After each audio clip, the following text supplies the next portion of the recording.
In order to move forward in our democracy, these points need to be seriously considered.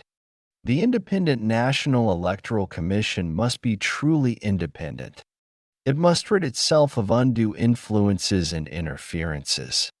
It must be neutral and unbiased.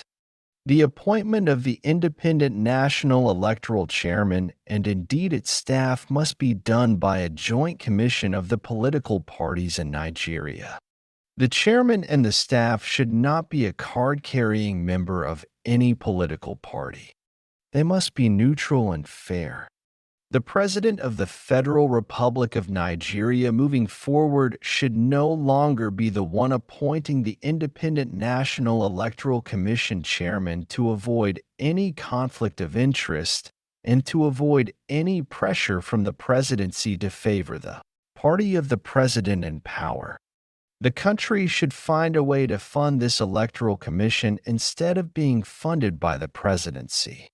When a president approves the funding of the Electoral Commission, it places a moral burden on the chairman and staff of the commission to do the bidding of the president and his party.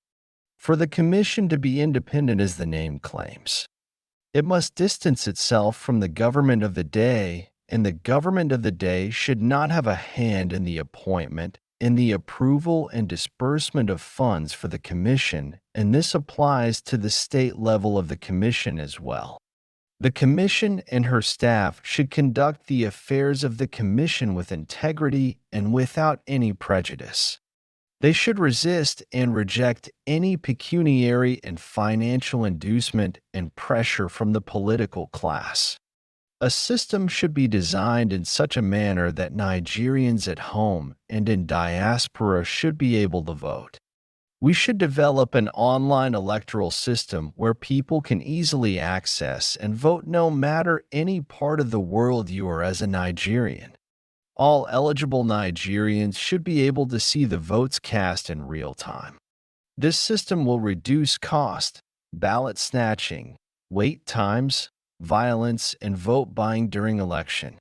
It will reduce the number of electoral staff, thereby saving the country some money.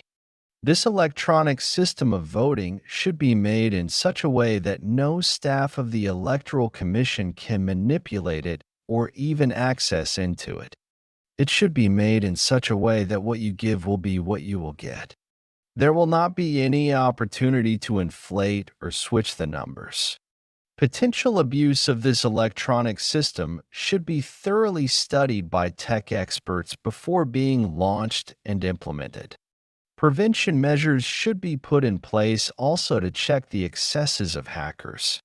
A law should be made that for anyone to run for any political office while still in power, that candidate must first resign their current position in order to run for any political office either at the federal level or at the state level.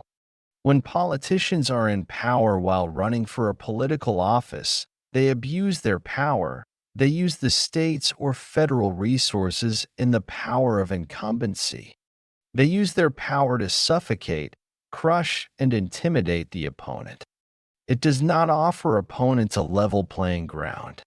Sometimes opponents are not allowed to display their posters in public places. They are not allowed to use public facilities for campaigns, and sometimes the candidates in power use the state security personnel to harass opponents. It is not fair to the political opponents, and it does not provide a level playing field for all. Opponents use their private resources to campaign while the person in power uses the state and federal resources. Instead of concentrating on governance and their statutory responsibilities, politicians in power spend most of their time campaigning for another round of political office. When this happens, governance suffers. To be fair, step down and hand over, and then run with your political opponent. Have enough time to campaign, and do not suffocate people. Economic and Financial Crimes Commission must be neutral and independent. For many years, it has been weaponized by the executive against political opponents. The appointment of the staff of this commission and the funding should no longer be from the presidency. This commission should answer directly to Nigerians. They should be checked by the Joint Commission of Political Parties in Nigeria.